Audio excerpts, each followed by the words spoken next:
मित्रांनो, इनसेम अगदी तोंडावर आली ना, आता अभ्यासाला लागायचंय. सो इनसेम स्कोरिंग करायची ना. सो आतापर्यंत मी खूप तुम्हाला सोल्युशन दिलेले की अभ्यास करताना ह्या गोष्टी करा. आज मी थोडं उलटे सोल्युशन देणार आहे की काय काय गोष्टी नाही करायच्या की जेणेकरून तुमचं लक्ष अभ्यासावर लागेल आणि या इनसेम मध्ये तुम्ही गॅरंटेड स्कोरिंग करणार. मित्रांनो, मी प्रोफेसर मंगेश खैरे आपल्या युट्यूब चॅनलवरती तुमचं सगळ्यांचं स्वागत करतो. नक्की चॅनल सगळ्यांनी सबस्क्राईब करा. मी आता सध्या आहे ना, पहिली गोष्ट ही की मुलांना अभ्यास करणं म्हणजे काय हेच माहित नाही. मुलांना वाटतं मी कॉलेजचे असाइनमेंट करतोय, राईटअप करतोय, सबमिशन येणारे आता 1.5-2 महिन्यांनी, त्यासाठी मी लिहायला सुरुवात करतोय, असाइनमेंट दिल्या त्या करतोय, राईटअप करत बसतोय, प्रॅक्टिकलच्या वगैरे फाईल्स कंप्लीट करतोय, याला अभ्यास म्हणतात. मित्रांनो, हे साप चुकीचं आहे. आता बंद करा. इनसेम झाल्यानंतर त्याच्या मागे लागा. लक्षात ठेवा, कॉलेजचा राईटअप करणं, प्रॅक्टिकलच्या फाईल्स भरणं, असाइनमेंट करणं याला अभ्यास करत म्हणत नाही, शून्य आहे. या गोष्टी पहिल्या बंद करा आणि प्युअर अभ्यासावर लक्ष टाका. कळालं? सो पहिली गोष्ट आहे, काय टाळायचं आपल्याला की राईटअप बीटअप या सगळ्या गोष्टी बंद करायच्या, प्युअर अभ्यासावर लागायचं.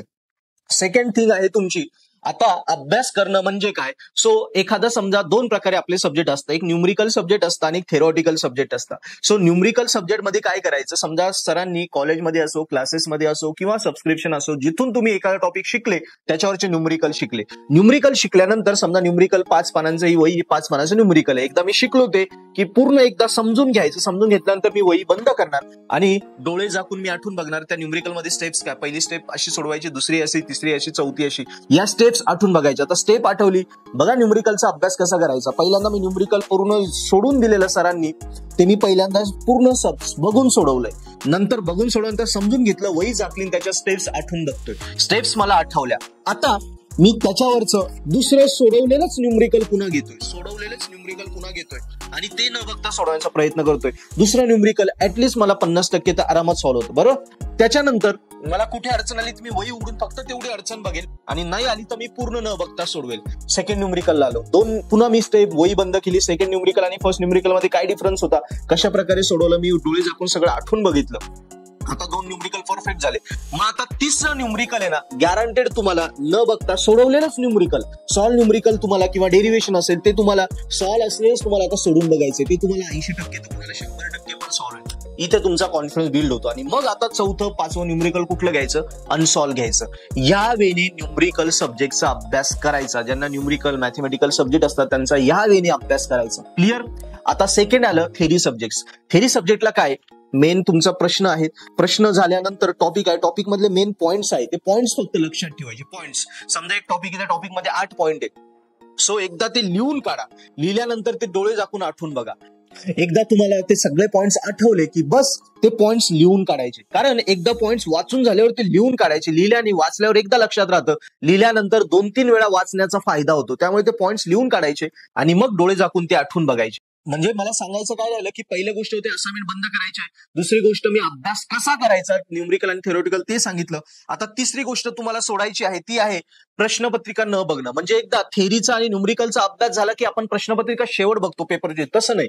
समजा युनिट 1चा अभ्यास केला, युनिट 1च्या आपल्याला माहिती इनसेम मध्ये प्रश्न कुठे येतात, क्वेश्चन नंबर 1 आणि 2 मध्ये 1, 3 आणि 3 6 बीट असतात युनिट 1 वर. लगेच युनिट 1 झाला की युनिट 1 मधला एखादा टॉपिक झाला त्या टॉपिकचे प्रश्नपत्रिकेत कुठे प्रश्न आहे बघायचे, ते सोडवायचा प्रयत्न करायचा. किंवा थेरॉटिकल क्वेश्चन असेल तर तो क्वेश्चन बघायचा, कसा उलटा पालटा विचार जातो, गुगली टाकले ते बघायचं आणि त्याचे सोल्युशन्स लिहायला सुरुवात करायची. म्हणजे तो युनिट नाही, टॉपिक झाला की त्या टॉपिक वरचे लगेच प्रश्नपत्रिका बघायच्या. मागच्या 3-4 प्रश्नपत्रिका काढून ठेवा. तुम्ही म्हणशाल सर इनसेमच्या तर 2च प्रश्नपत्रिका अवेलेबल आहेत, त्या कुठे भेटतील, तर तुम्ही पर्पल ऍप डाउनलोड करा. पर्पल ऍप मध्ये मी फ्रीली अवेलेबल करून दिलाय क्वेश्चन पेपर, तिथून बघा. आता प्रश्नपत्रिका म्हणजे प्रश्नपत्रिका न बघणे ही चूक आपल्याला टाळायची. प्रश्नपत्रिका लगेच बघायच्या, टॉपिकवरच बघायच्या, नंतर युनिट झाल्यावर पण बघायच्या. ओके. ती चौथी चूक मुलं करता की 1 तास टाइम लागून पेपर न सोडवणं. म्हणजे आपण एकदा युनिट संपला की आपल्याला माहिती प्रत्येक पेपरमध्ये इनसेमच्या युनिट 1-1-2 क्वेश्चन नंबर 1-2 मध्येच आलाय, एबीसी 3 मिनिट असतात. तो लगेच टाइम लावायचा. पहिल्या युनिटला आपल्याला युनिव्हर्सिटीने किती टाइम दिलाय, पहिल्या 2 क्वेश्चनला, पहिल्या क्वेश्चनला अर्धा तास टाइम लावा आणि तो क्वेश्चन सोडून बघा. हे युनिट 1 झालं. सेम नंतर युनिट 2 प्रिपेअर झाला की त्याचा अर्धा तास टाइम लावायचा, पेपर सोडून बघायचं. हे क्वेश्चन युनिट 2चं झालं. आणि मग 2 युनिट प्रिपेअर झाले की पूर्ण 1 तास टाइम लावून 2 युनिट एकाच वेळी सोडवायचे. या वेळी 5वी चूक होते की आपण रिव्हिजन करत नाही. रिव्हिजनसाठी मगच सांगितलं 50 पानाचं युनिट हार्डली 2-3 पाना शॉर्ट नोट मध्येच बनवायचंय. तो ते पटापट रिव्हिजनसाठी असतं. सो रिव्हिजन अशी शॉर्ट रिव्हिजन करायची. सो रिव्हिजन न करणं हे टाळायचं, आता रिव्हिजन करायची. नंतर पुढचा पॉइंट आहे रात्री ना जागरण बंद करा, पहाटे उठा, पहाटेच टाइमला अभ्यास करा, दिवसा अभ्यास करा, पण रात्रीचं 10-11 नंतर जागू नका. जास्त नाईट करणं डोकं आपलं खराब होतं, हुशार नाही होत. सो नाईट करणं इज रॉंग.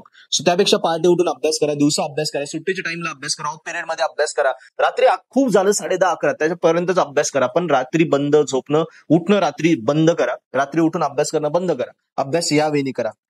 त्याच्यानंतर जेवणामध्ये जास्त भात खाणं, आंबट चिंबट खाणं या गोष्टी पण बंद करायच्या. आणि काय होतं, लवकर झोप लागते. सपक आहार घ्या. सध्या परीक्षेच्या टाइमसाठी म्हणतोय, बाकी रेग्युलर टाइमला कसाही आहार घ्या. आता पेपर आले आपले तोंडावर, सो या टाइमला झोप नको लागायला जास्त, दिवसा झोप नको लागायला जास्त.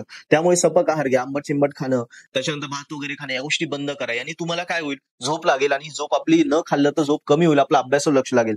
आणि 7, एखादा टॉपिक आपल्याला समजत नाही ना, तर त्याच्यात जो टॉपिक समजा अर्ध्या तासाचा आपल्याला डोकं चालत नाही, समजत नाही, तर तो आपण आपलं सेल्फ करायला जातोय, आपला शहाणपणा वापरतो, आपण 1-2 तास त्या टॉपिक मध्ये घालून जातो. तरी पुन्हा काय होतं की कंटाळा इतका आहे तो टॉपिक न समजल्यामुळे, आपण शेवटी जो अभ्यास कॉन्फिडंटली एकदा बसलो होतो, आज मी 4-5 तास उठणारच नाहीये, आणि तो टॉपिक समजला नाही की झोप लागायला लागते, कंटाळा तो सोडून द्यावा वाटतं. आपण पूर्ण दिवसभराचा अभ्यासाचा आपला पूर्ण डिस्ट्रॅक्शन होऊन जातं, अभ्यास आपला तुटून जातो, जे शेड्यूल बनवलं होतं ते अनफॉलो होतो. त्यापेक्षा स्वतः करण्याचं, शहाणपणा करण्यापेक्षा कुणाच तरी हेल्प घ्या.